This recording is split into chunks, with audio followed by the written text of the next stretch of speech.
Today, we are going to be looking at this fully funded scholarship in United States. So I want you to sit back and watch this because this also have up to 40,000 stipend, which is equivalent to those who are looking into 4 years program. That's for bachelors, and if you are looking into masters, you can actually get just 20,000. Okay, it's going to cover your full tuition, and you're going to be having application fee waiver because of how the application fee is. There's no separate application for the scholarship, so just sit back so I show you every information you need to know. And the IELTS and TOEFL is not actually required, but if you are coming from a country where the first language of instruction is not in English, then you will need to provide evidence that you can actually speak English. Okay, so the GRE for some of these courses that require it is also optional. So if this case is your case, then you are also able to apply without writing your GRE. Don't forget, this is a school in the United States, and in a minute, I'm going to be showing you the name of this King's College in the United States. Okay, so let's quickly go to the official portal and see what you need to do. I also wanted to let you know that all eligible international students can actually apply to this school. So wherever the country you are coming from, you can actually apply. So far you are not an EU citizen, you are able to apply to this school. If you look at this section right here, it says all eligible international applicants to this school will be considered for this scholar program, and there's no special application. Instead, applicants must apply directly to the Common App. Okay, so you're already familiar with Common App. We just have to take the instruction on step by step on how to apply all of those things we need to do. Then we'll proceed to Common App to add it to our Common App colleges. Okay, but before we go, I actually want us to look at some other things.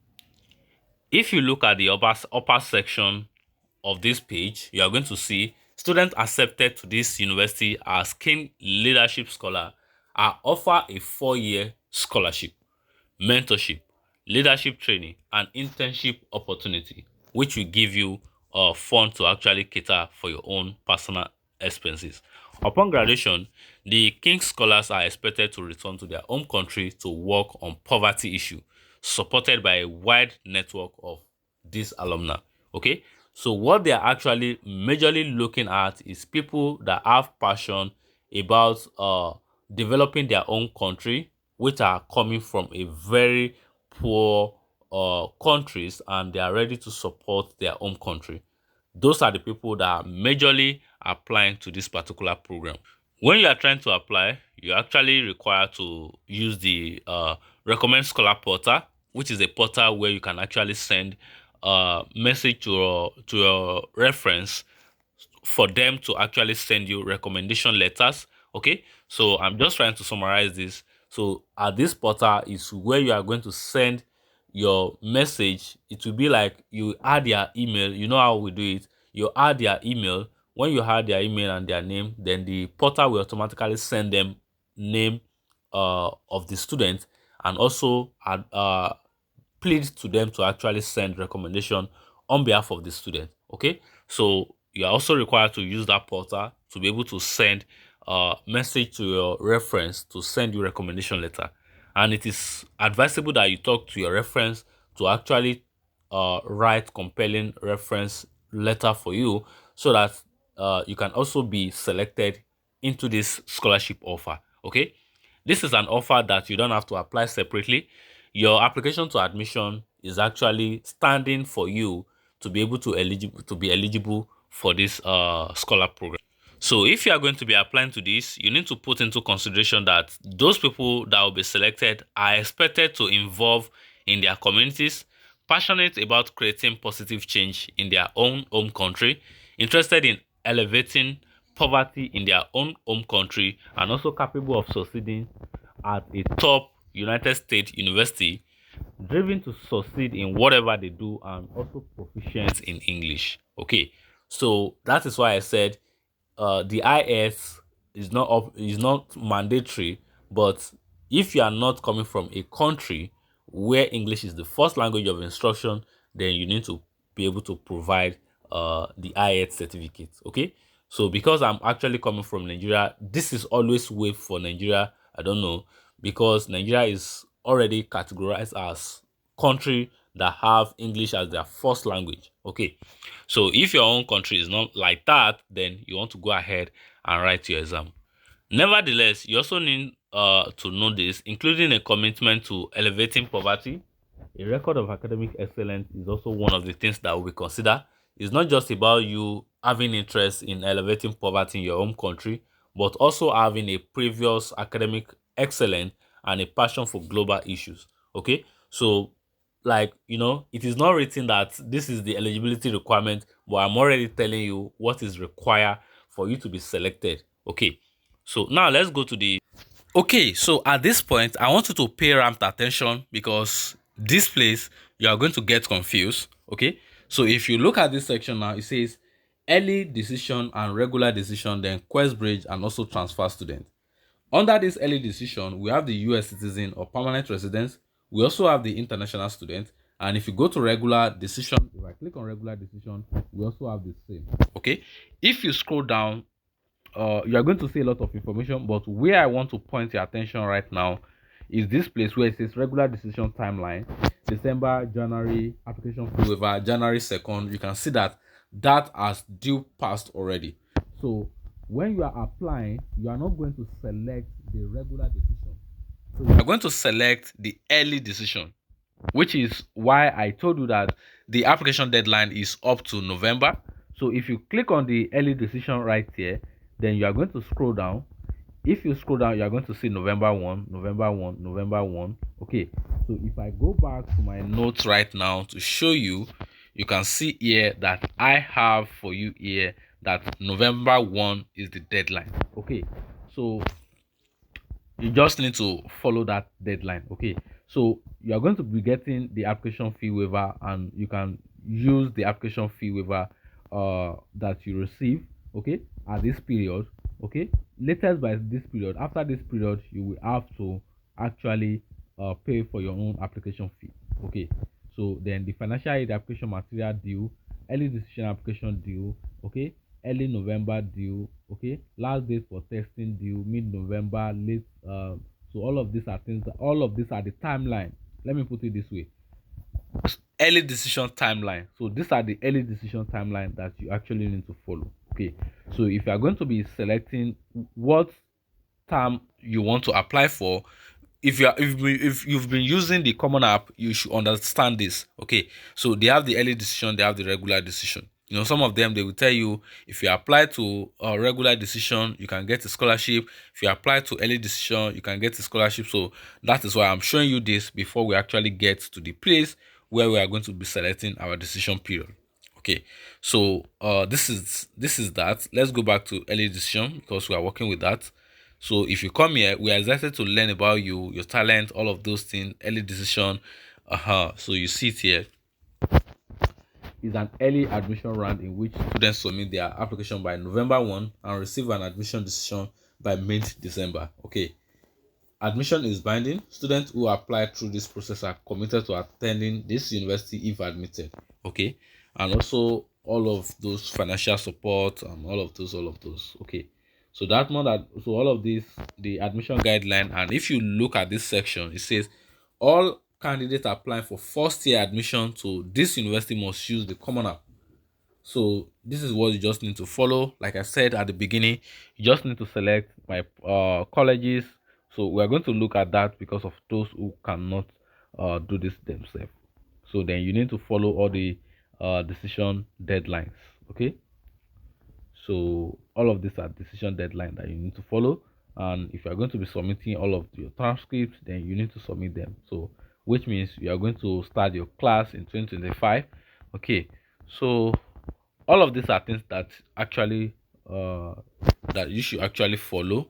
So what I'm going to do right here is I'm going to copy the school name. When I copy it, I will then go to my common app and log in. Okay, so I will input my email, my password, and log into my common app. Okay, so I'm inside my common app now. So what you are going to do if you are just coming to common app is to log in. Create your account, then click on college search.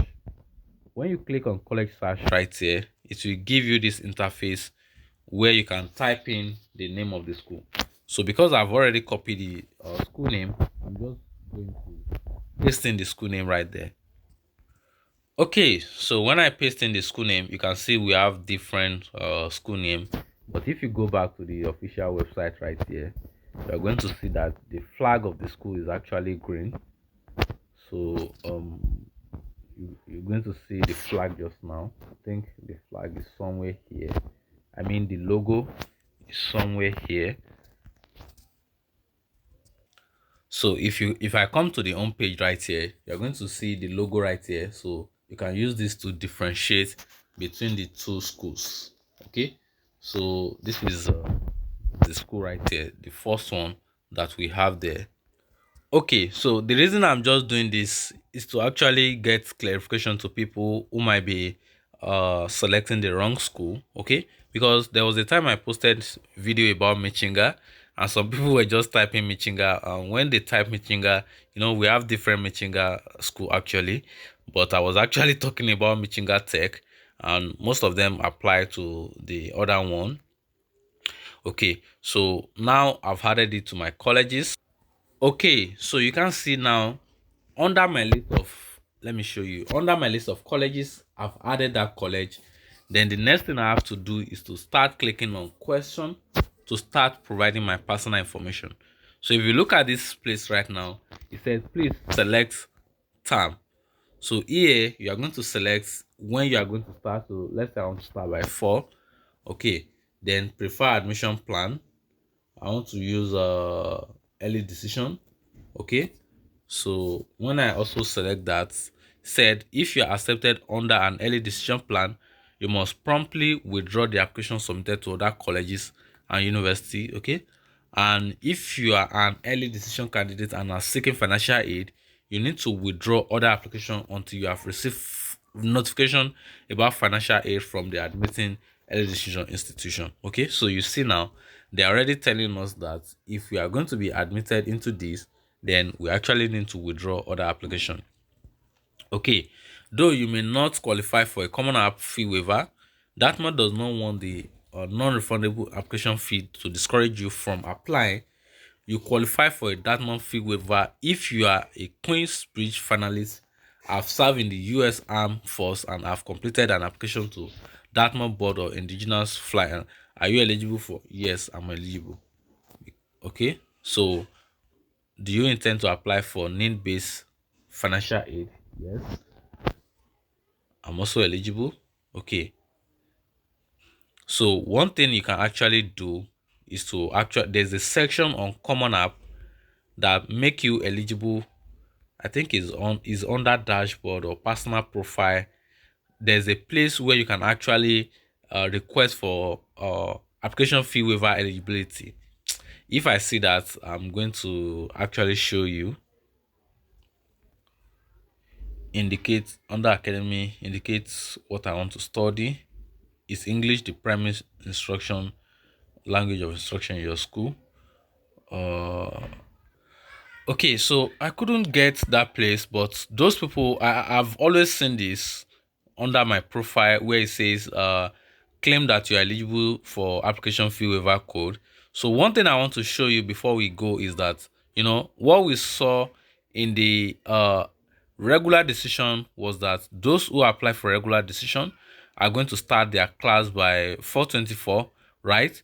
And here there's no there's no winter or summer 2025 here. So what you are going to do is to wait a little bit for them to actually update the website, because currently now they are responding to those who have applied to for 2024, and these people who have already applied, those who are already applying for this is actually going to be getting their decision first before people will be able to also get the 2025 admission list. I mean the start date.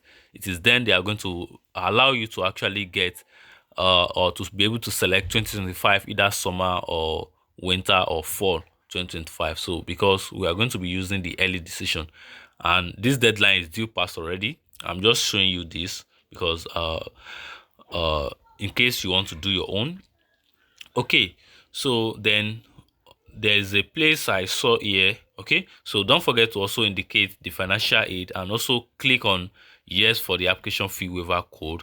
Okay, so just follow step by step. When the application start for subsequent one, that means the next academic session, I'm going to bring you an updated video, okay, about this particular school in the United States. Okay, so this will be all for today, and I'm going to see you in another one. Bye bye.